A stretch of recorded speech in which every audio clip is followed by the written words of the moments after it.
Welcome back नाज़रीन। मिजानी साहब, सूरत हाल ठीक आहे, गवर्नमेंट आहे, तव्हां बि सियासत कई, असां बि सियासत खे ॾिठोसीं, असूली सियासत रही कोन्हे। और जेके असूल ते सियासत कंदा, कमिटमेंट जी सियासत, अवामी सियासत, ज़ाती मुफ़ादात अची विया आहिनि, नज़रियात ख़तम थी वई आहे। यकीनन न त सियासत जेका आहे उहा इबादत आहे, सियासत ख़िदमत आहे, सियासत तिजारत न आहे। अॼुकल्ह सियासत इहा आहे, जेकॾहिं हिकिड़ो सियासतदान आहे पंहिंजे इलाइक़े में MNA आहे या MP आहे, उहो ॾिसे थो मफ़ाद, ॾिसे थो त जेकॾहिं हिकिड़ी पार्टी वञे थी ॿी अचण वारी आहे त उहो अॻ में ई पंहिंजी जाइ उते ठाहे छॾे थो। माना नज़रियो न आहे। सियासत हूंदी आहे नज़रे जी, सियासत हूंदी आहे ख़िदमत। सियासत लफ़्ज़ खे हिननि ग़लति माना ॾेई छॾी आहे, तशरीह ई हुननि जी ग़लति थी वई आहे। कंहिं बि माण्हू खां पुछो बाबा हीउ छा थो चए, मिड़ई सियासत करियां थो, माना कूड़ थो ॻाल्हायां। सियासत खे नालो ई हुननि कूड़ ॾेई छॾियो आहे। हालांकि सियासत इहे न आहे, सियासत पाण खे ॾुख ॾेई ॿिए खे सुख थो ॾे माण्हू। सर, रवायती सियासत ई अॻ में चवंदा, ज़रदारी साहब आहे, नवाज़ शरीफ़ रवायती सियासत, इमरान ख़ान दावा कंदो, उन वटि त साॻा उहे ई माण्हू आहिनि। यकीनन मतिलबु त हिकिड़ी कहिड़ी तब्दीली आई, ऐं इहा इनखे तब्दीली त न चओ। काई रवायती सियासत त इमरान ख़ान वटि उहे साॻिया माण्हू आहिनि, ॿिया माण्हू त कोन्हनि। सियासत साॻी हले थी, माण्हू साॻे ई आहिनि, फैमिलियूं साॻियूं आहिनि, पोइ फ़र्द मटिजनि था, बाक़ी कोई नज़रियो न आहे कंहिं वटि त नज़रिए ते कोई नज़रिए वारी जमायत पाकिस्तान में मां सम्झां थो, सच ॻाल्हाइणु खपे त हिकिड़ी जमायत इस्लामी आहे जेके नज़रिए ते हलनि था। हुननि जा जेतिरा बि माण्हू आहिनि कमिटेड माण्हू आहिनि, माना उहे पंहिंजे नज़रिए सां सचा आहिनि, भले उहे कहिड़े बि पासे वञनि, छा बि वञनि, पर उहे पंहिंजे नज़रिए ते सचा आहिनि। छा साहब, हाणे इमरान ख़ान खे जेकी तब्दीली जी ॻाल्हि कई थी वञे, मतिलबु त हाणे तव्हां 5 साल पंहिंजा पूरा कयो, इमरान ख़ान पूरा न करे, उनजी गवर्नमेंट पूरा न करे, इहो सबबु इहो आहे त तव्हांखे विक्टिमाइज़ करे थो। चलो उनखे तमामु विक्टिमाइज़ेशन एहसाब नथा चऊं, एहसाब थिए त सभु जो थिए। हिन वटि बि जेके माण्हू वेठा आहिनि, चीनी स्कैंडल हो, दवाउनि जो स्कैंडल हो, वॾो स्कैंडल हो, जेको आहे एरिंग रोड जो स्कैंडल हुयो तव्हांजे साम्हूं आहे। तव्हां बि त इन जे करे तब्दील था कयोसि न, त तव्हांखे तंग थो करे। ॾिसो, हिकिड़ो माण्हू दावा करे आयो त ईंदे ई ॿिए ॾींहुं हिननि जा वज़ीरनि जो त पैसा एतिरा ॿाहिरि मुल्क मां ईंदा ऐं मुल्क जो हालात बदिलजी वेंदो। 100 ॾींहं जे अंदरि अंदरि असां अलाए छा मां छा करे छॾींदा, पर ॿाहिरां माण्हू ईंदा हिते अची कमाईंदा। हाणे अहिड़ी हालत थी वई हिते माण्हुनि जी, वीचारनि खे खाइण लाइ कुझु कोन्हे। ॿाहिरां अचण त ठहियो, हिकिड़ो माण्हू आहे त हुनखे इलाही घणी पघार ॾिनऊं पिए हिते। ॿी ॻाल्हि इहा आहे जेका तव्हांजो सुवालु हो हींअर, हिन वारो असांखे तंग करे थो, त असांखे तंग जी का परवाह कोन्हे। को माण्हू कहिड़ो हिन छॾियो जंहिं ते केस कोन्ह थियो, को नून लीग जो हुजे या पीपल्स पार्टी जो हुजे, जेके हिन जेल न कराई हुजे। असां त इन शयुनि जा आदी आहियूं। असांखे का अञा ताईं अलाह जो करम आहे त कंहिं बि माण्हू ते, असांजे लीडरनि ते कुझु साबित कोन थियो। छा सभ खां वधीक सिंध जा मिनिस्टर्स, सिंध जा MNA MPAs, पीपल्स पार्टी जे क़यादत ते केसिस छो आहिनि? FI में वञो सॼी क़यादत ते, में वञो बि उन्हनि ते।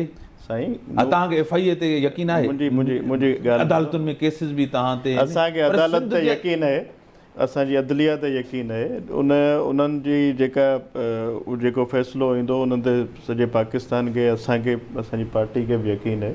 बाक़ी रही ॻाल्हि हिन जी, त हिन रुॻो इंतकामी कार्रवायूं कयूं, कूड़ा इल्ज़ाम हुया सभु पार्टियुनि ते, लीडरनि ते, नवाज़ लीग जे लीडरनि ते हई, असांजे ज़रदारी साहब ते हई, मैडम फरियाल ते हई, जेके वेंदे लेडीज़, मैडम फरियाल खे हॉस्पिटल मां अरेस्ट करायो आहे राति जो।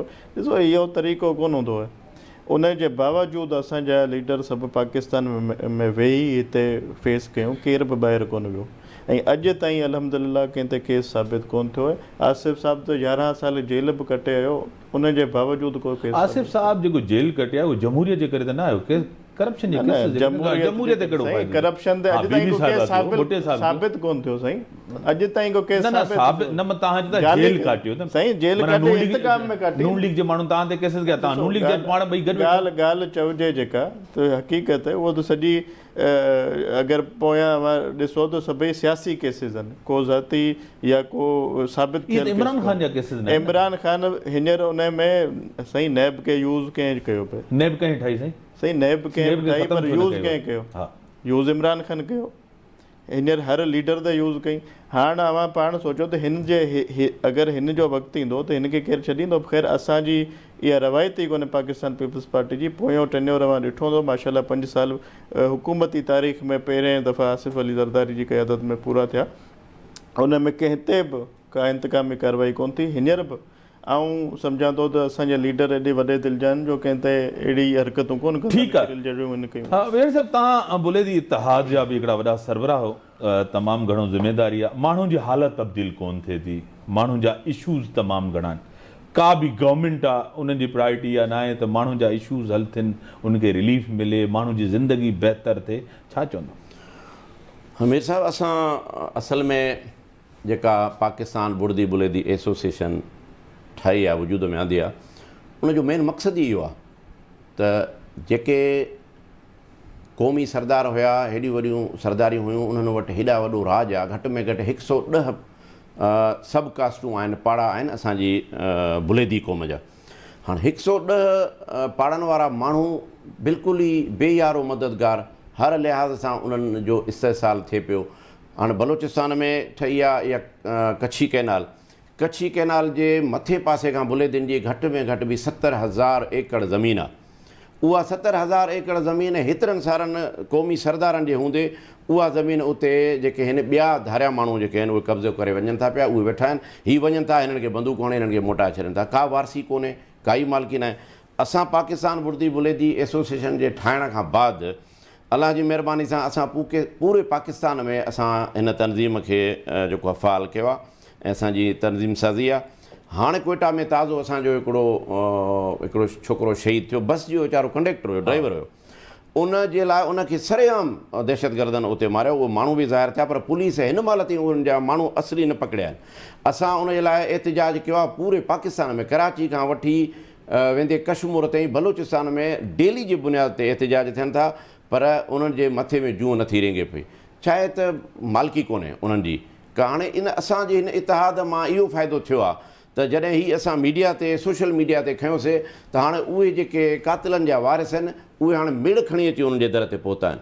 त असांजी तनज़ीम मां इहो फ़ाइदो ज़रूरु पहुचंदो बुलेदी क़ौम खे त उहे जेकॾहिं पाकिस्तान बुर्दी बुलेदी एसोसिएशन जे प्लेटफॉर्म ते ईंदा त यकीनन उन्हनि जी भलाई आहे। ऐं उन्हनि वटि असां वटि हिकिड़ो प्रोग्राम आहे, असां उन प्रोग्राम ते पंहिंजी क़ौम जी ख़िदमत कंदासीं, पूरे पाड़े वारनि जी ख़िदमत कबी, ग़रीब आवाम जी ख़िदमत हूंदी। ईअं न आहे त की हिकिड़े सिर्फ़ु बुलेदी क़ौम जी ख़िदमत आहे। बुलेदी मंशूर इहो आहे त असांखे पूरे इलाइक़े जे आवाम सां, हिन पाकिस्तान जे मंशूर सां सचो रही पाकिस्तान जी बि ख़िदमत करणी आहे ऐं पंहिंजे बुलेदी आवाम खे, उन्हनि जे ॿारनि खे, उन्हनि खे शौर ॾियणो आहे, उन्हनि खे तालीम ॾियारणी आहे, उन्हनि खे जहालत जे हिन आज़ार खां कढी उनखे ॿाहिरि आणणो आहे ताकी उन्हनि जा बचा पढ़नि, उन्हनि में शौर अचे, उहे नौकरियूं करे सघनि, को कारोबार करे सघनि।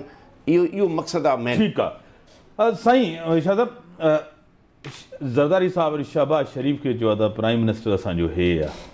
मतिलबु हाणे तव्हां शयूं ईअं विराईंदा वठो था त हो हे थिए, मां हे थियां, फलां खे हो ॾियूं।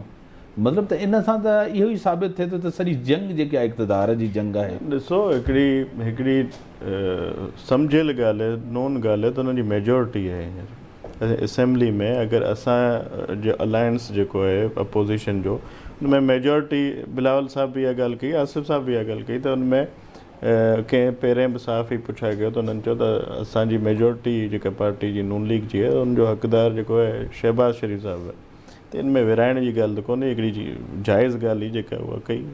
हा, वॾी महिरबानी तव्हांजी, तव्हां असांखे टाइम ॾिनो हिते। नाज़रीन, ब्रेक जो टाइम थियो, ब्रेक खां पोइ था अचो।